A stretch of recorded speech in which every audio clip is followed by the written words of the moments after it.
Hello, and welcome to a new episode of From the Honeycomb Podcast. I am your host, Katerina. Each week, we dive into a blend of topics that resonate with the soul. Whether you're an architect enthusiast, have a passion for wanderlust, want to discover holistic approaches to rejuvenate your body and mind, or are intrigued to learn about Vastu Shastra with a modern approach, you've come to the right place.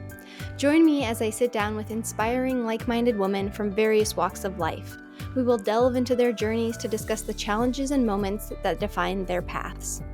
So sit back, relax, and let the spark of positive energy ignite your curiosity. Hi, it's me, Katerina. Before we jump into today's episode, I want to share with you something that can change the trajectory of your life. If you are ready to start your own architecture firm but are feeling overwhelmed by where to begin, I understand, because I felt the same way when I first embarked on my entrepreneurial journey. This is why I have created the ebook, The Mindful Blueprint for Launching Your Architecture Firm. This comprehensive workbook contains everything I wish I had known before starting my own firm. From building a solid business plan to creating your brand, The Mindful Blueprint for Launching Your Architecture Firm offers a step-by-step guide tailored to your timeline, whether you're launching your firm today, next month, or in a few years. Dive into essential topics like financial planning, organization strategies, and how to secure your first client, all in one convenient resource. That's right, you don't have to spend hours researching. I have done that for you so you can focus on building your business. And that's not all. With your purchase, you'll also receive an exclusive meditation for business owners, mindfulness tips, a crystal guide for support, and gratitude exercises to help you stay focused and positive throughout your journey. Turn your dream of having your own firm into a reality with the Mindful Blueprint for Launching Your Architecture Firm. Click on the link in the show notes to get your copy today. Now, let's dive into the episode. Welcome to this solo episode with me, Katerina, a licensed architect. I want to talk to you today about the different stages of design. I know this is some architectural jargon. I've used it on my Instagram. Sometimes I talk about it in my podcast episodes. So I figured, why not dedicate a podcast episode to just talking about the different stages of design? So I'm going to pretend that you have hired me to be your architect, and I'm going to explain to you the different stages from design through getting construction documents done, through selecting a contractor, through then construction, and how those different phases, how an architect plays into each of the phases, and really the importance of having an architect on board with you for your project.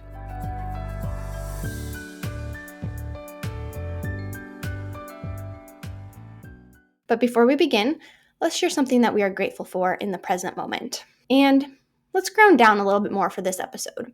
So I want you to think of something that you are grateful for in the present moment, whatever it may be. It can be something small, something large, anything to really ground you in this present moment.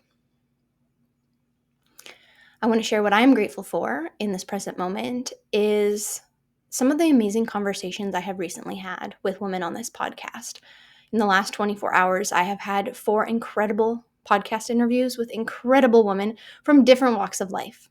And it has been truly amazing. I mean, we talked about architecture with one. We've talked about mindset coaching. I had a realtor on. There's just been so many incredible women that I have been talking to.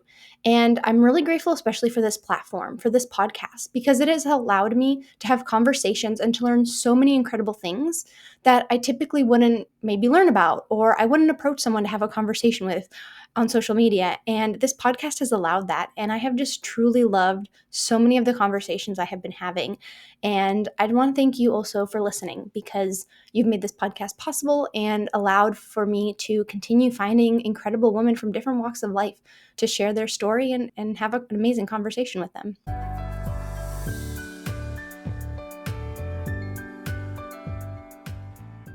All right, so you have hired me to be your architect. And let's say for your project, we are going to do ground up construction. So it's a residential home. We're not remodeling. You have a flat piece of land, and that's why you're hiring me, right? So let's talk through the process of the different design phases. So first we start with schematic design. Schematic design is the preliminary, the concept design. So this phase will also include zoning analysis, right? Meeting with the city planner, understanding the zoning codes. How high can your building be? Where from the setbacks can it be? Are there any sort of restrictions on the site? Are there easements? Anything. So it's a site analysis as well, including a zoning analysis that gives us an idea of, okay, this is the buildable area on the site that we can build on. From there, we start to talk about your program layout. So the program is, how many bedrooms do you want? Where do you want your kitchen to be? Do you want the kitchen to be close to the dining room and the living room? Or is there an additional space that you want? Do you want an office upstairs, downstairs? Do you want a bedroom downstairs and a bedroom upstairs? We talk about the program, the layout, right?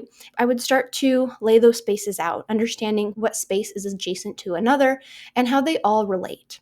I'm not thinking about where's the HVAC going to go, where's the mechanical closet.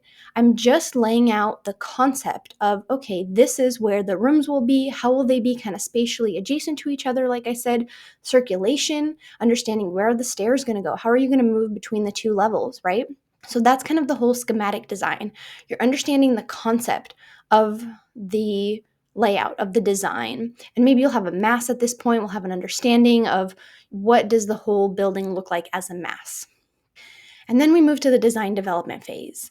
And in the design development phase, this is where the design is further developed. Floor plans, elevations, sections, really more understanding the spatial layout of the building. This also means that we can bring in some sort of consultants at this point, right? Depending on the design, depending on where it's located, maybe we need to get in a geologist to do a geology report to understand, what is the soil in the ground. This also means a structural engineer may start to get involved, depending again, how complex is this project? Do we need to understand what sizes, how is this going to structurally hold this building, and especially what kind of structural beams, columns, sizes, you're starting to develop that more. And I personally like to, especially because of where I work and some of the height constraints and the zoning conditions, I like to bring a structural engineer on typically a little bit sooner than usual other architects may. They may have the design and may have gone through the planning department already, and then they'll engage with the structural engineer. I like to engage with the structural engineer a little bit early on, because once I have the design layout, once I have the floor plans done, elevations, right, the exterior elevations, the section cuts, once I have all of that, then I kind of understand, okay, here's what my architectural set of plans is going to look like.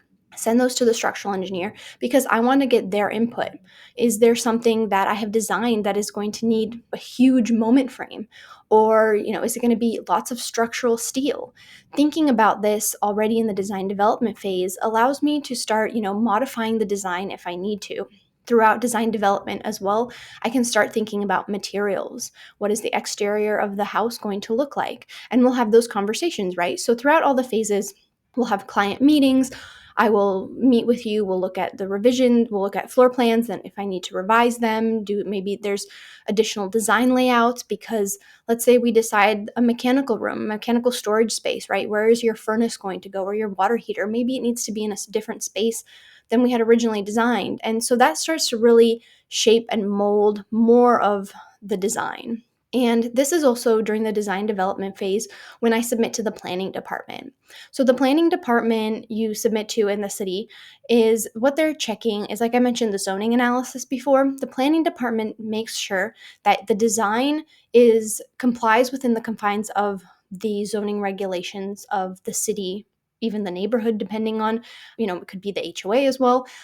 HOA requirements, but the city overall approves it, right? They are the jurisdiction that is in charge of making sure that the design is within the building heights, within the setbacks, that you haven't encroached into areas of the property that you shouldn't be building on or you cannot be building on.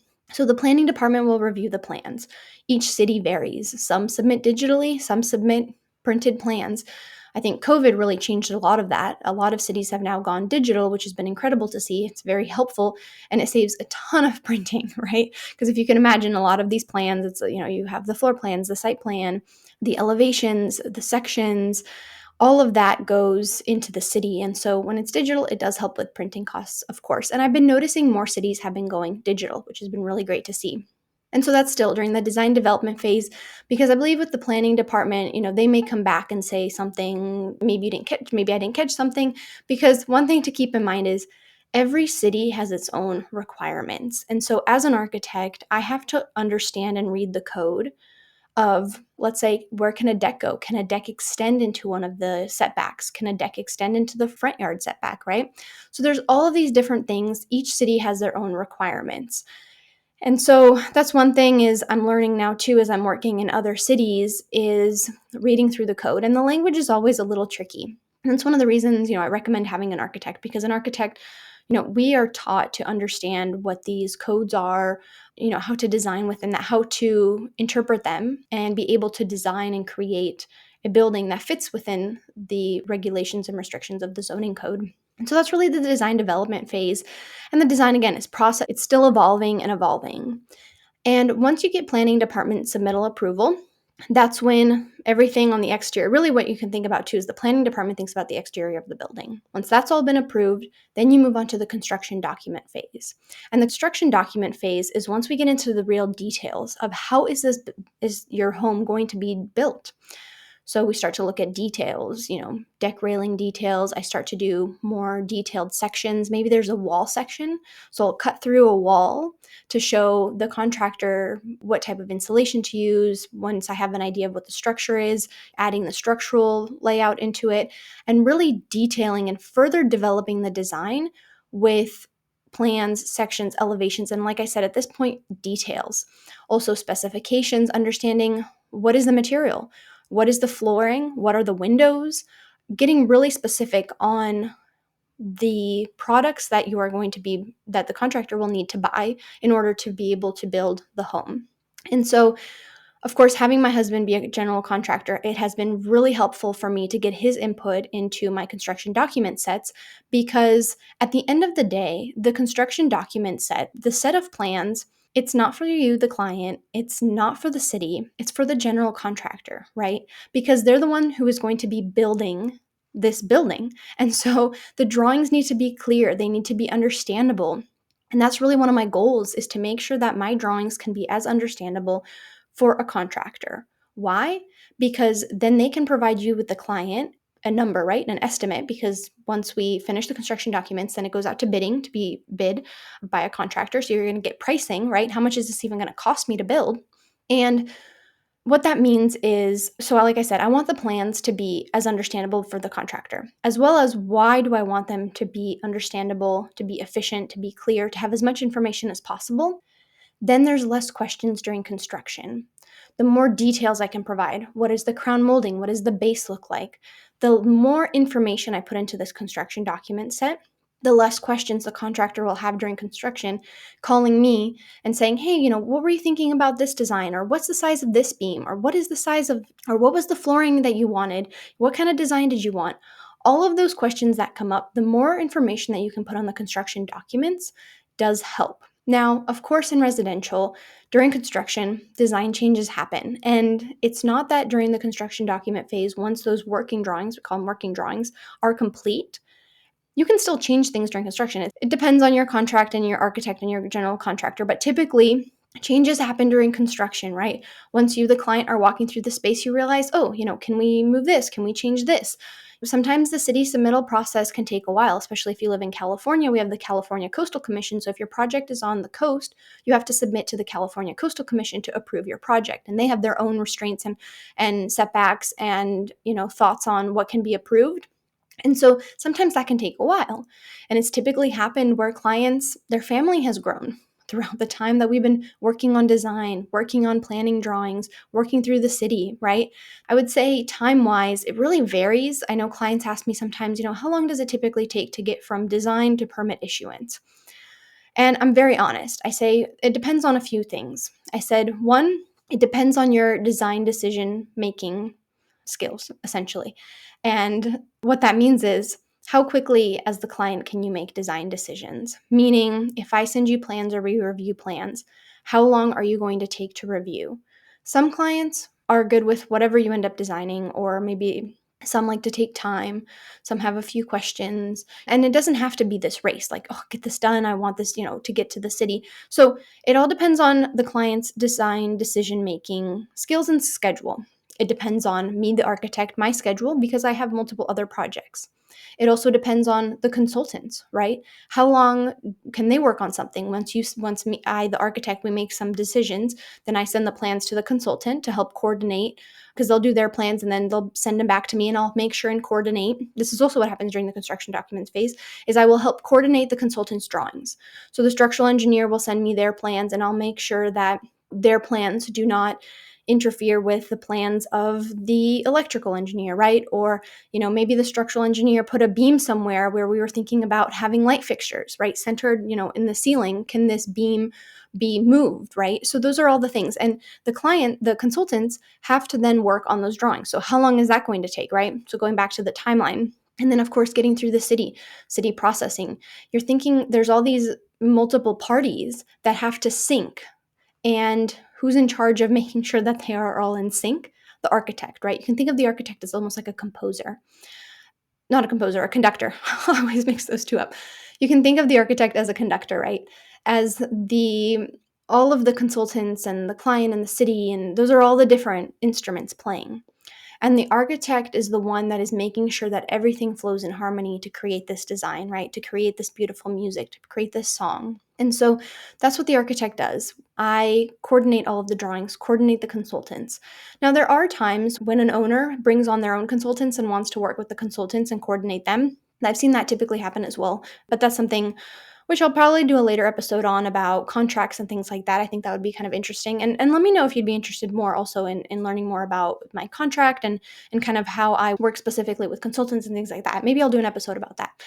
But going back to the construction document phase. So, right, I'm working with consultants. They're bringing in their input, their structural, electrical, maybe plumbing. So that's the MEPs, right? Mechanical, electrical, and plumbing, your MEPs. You have your structural, maybe acoustics, right? Depending on, again, what your project is thinking. Maybe we're bringing in on some consultant specialists. An interior designer comes in and brings in, what is their finishes, their furniture layout. Maybe they have some sort of interior design input that affects the architectural design.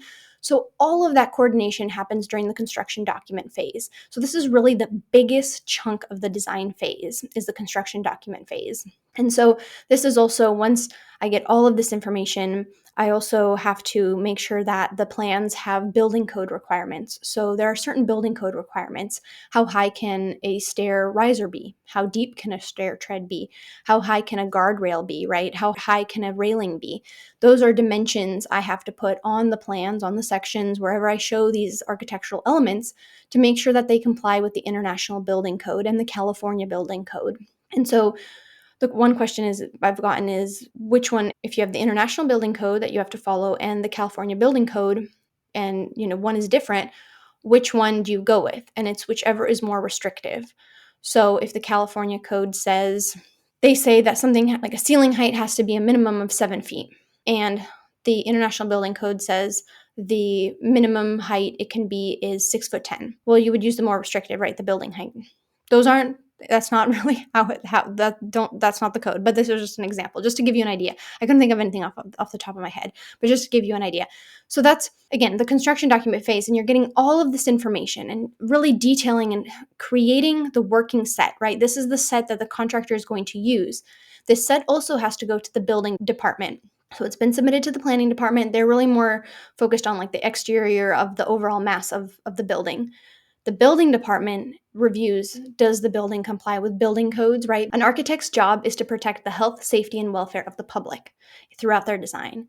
Who makes sure that architects do it? The building department. Do they catch everything? Sometimes they do, sometimes they don't. But it's my job as an architect. That's why I'm licensed. That's why also you work with an architect and not a designer, which it's fine if you work with a designer. I have a lot of thoughts on designers, so essentially unlicensed architects. There is a huge value to having an architect, which we can go on a whole nother tangent about that. But as an architect, I am licensed, and I have learned that and been taught, and throughout my exam process, throughout my schooling process, what it means for me to follow these building codes to make sure that you as the client, one of the big things is focusing is on egress, right? If there is a fire, you have to be able to leave the home safely. So for example, one of the building codes is there has to be a window in every bedroom. And the window has to be accessible, right? So there's a certain height. It has to be off the floor so that if in the event of an emergency or a fire or something, you are in danger and you're sleeping, you don't have to go downstairs through the front door. You can leave through the window. And so those are the things that as an architect, I know to look for and to think about throughout the design. And so thinking about that, that's what the building department is looking at, is that submittal of plans. And there's also different restrictions depending on where you are in California. For example, we have a lot of fire rating material that has to be noted on the plans, especially where I work, especially in Laguna Beach, making sure that there's certain fire ratings on the material. The walls have a certain fire rating, how long, essentially what that means is how long the wall will structurally stay intact throughout a fire. So adding drywall, right? One layer of drywall gives you a 1 hour rating. So those are the different things. And all of that information is put into the construction document set that goes to the building department. And then once the building department approves it, the permit can be issued, which means the contractor can then pull the permit. Architects don't pull the permit, the contractor pulls the permit to then be able to start construction. Now, there's also one phase that this is very specific to a project, right? So let's say we're working on this residential home for you, and you have a few options. Let's say you have a general contractor in mind that you'd like to work with, and you're like, I know I want to work with them. They had a good, reputation, or maybe they worked on your friend's house. You're like, this is the general contractor I want to work with. Great. Then we can also use them throughout the design phases, asking ideas. Hey, what do you think if we did this? How much would this cost? So sometimes it can be really beneficial to have the contractor on board early on. There's also different cases where we'll do the construction document set completely and then have a general contractor bid for the project. So the drawings will go out to 2 to 3 contractors, and each of the contractors will review the drawings and they'll put together a number. And then you, as the client, get to choose which contractor do you want to work with. You look, of course, at their numbers, you interview them, you see their other projects, and then you pick one. And that will happen during the bidding and negotiation phase. And the architect is going to be there for that phase with you. And I highly encourage you having an architect during this phase. Why? Because the contractor is going to have questions about the plans. There may be some sort of information that was left out. It happens. You cannot have every single piece of information in the plans. If you did, the plans would take forever to be drawn, right? There is only so much information that can be put on the plans. And so the general contractor each will have a question. They'll each have a different method of maybe approaching the design. Maybe the way the site has to be graded, right? Depending on the civil, so you also need a civil engineer to do your grading plan and your drainage plan. How is the water going to drain from the building? So the contractor may say, well, I'd like to do this approach to this design idea. And one contractor may do a different approach. And so there's a lot of different variables that happen during the bidding and negotiation phase. So I've worked on projects where the general contractor has been with us from day one, or we've bid out the plans. So it all depends on you, the client, as well, and which approach you would like to take.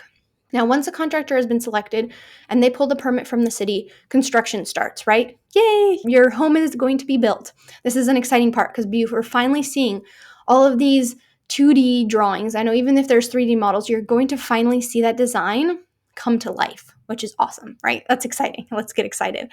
And so this is the construction administration time. So having an architect on during the construction administration time is also very important, very valuable. Why? Questions will come up. Problem solving will need to happen. There may be a condition. This happens very typically in remodels. I know the project I'm helping you with in this scenario is going to be a new construction, but let's say you're remodeling. It happens all the time. You open up a wall, which means you take off whatever drywall, whatever finishes were on it, and all of a sudden there's something you find inside the walls that you weren't expecting, right? None of us have x-ray vision. We didn't know that maybe there was a huge structural beam or structural column where you were going to put the shower valve. And so what do? So there's a lot of problem solving, or in that case, let's say you want to put the shower valve in that location. What do? So you'd meet with the contractor. Obviously, there's options. Could you move the column? Then you ask the structural engineer. Maybe it costs too much. Does that mean you have to move the shower valve and the shower head? There's all these little scenarios that happen. Or you open up I know this happened too. I heard about this happening is during the remodel, a roof was removed, the existing roof, and underneath it was another roof. What do you do in that case, right? So that there's all these different scenarios that can happen during construction, and having the architect be there, as well as certain design decisions may be made during construction, not just during the drawing phase, right? So having that architect also walk through the project, make sure in a way that the design intent is being followed, that the contractor is following the design intent of the architectural drawings, right? So there's a lot that the architect does. Site visits, meetings with the client, meeting with consultants. Again, there's problem solving. One of the subcontractors, right? So there's the general contractor and the subcontractor. The subcontractor could be like the electrician, the landscape, the hardscape subcontractor. So electrician, the plumber, they will all come in with questions, right? Based on different layouts. And because I'm not going to talk too much about construction phase because, of course, that's just so dependent on who your general contractor is. But the subcontractors come at different phases, right? So the plumber may come in and they'll do their plumbing lines, and then the electrician comes in and there might be a change, and so then they overlap again. And because they overlapped, some of their work now is conflicting, or somebody else comes in, another consultant, it's like, or subcontractor and consultant are like, oh, well, we were going to put this here, but now this is in the way. So there's all these things that happen during construction that having an architect help facilitate those conversations, those problem-solving situations is huge. So once I come on during construction, I'll do routine site visits. That's one thing I get asked as well. How often do you go to a site visit? Well, it depends during what phase of construction. Certain times of construction, an architect isn't needed as much as, like, towards the end, I would say definitely needed more often. So I like to provide a monthly allowance. I create an idea of, okay, every month, this is the allowance I have to spend on site visits, field reports, meetings with the contractors, subcontractors, consultants, clients. Let's provide that allowance. And some months we'll go under the allowance, some months we may go over. That's one of the hard things in residential architecture. Like, I like to do an hourly rate. I should have specified this at the beginning. So I do an hourly rate. My contracts are hourly, not to exceed, without prior written approval from the client. I don't do fixed fees. That's just not, there's certain architecture firms who do, but that's just not the way I have structured my contracts or my business. And so I charge out hourly, very honest, transparent through my invoicing. That's that. I guess I could even do an episode about that as well if anybody's interested. Let me know if you're interested in hearing more about my processes too.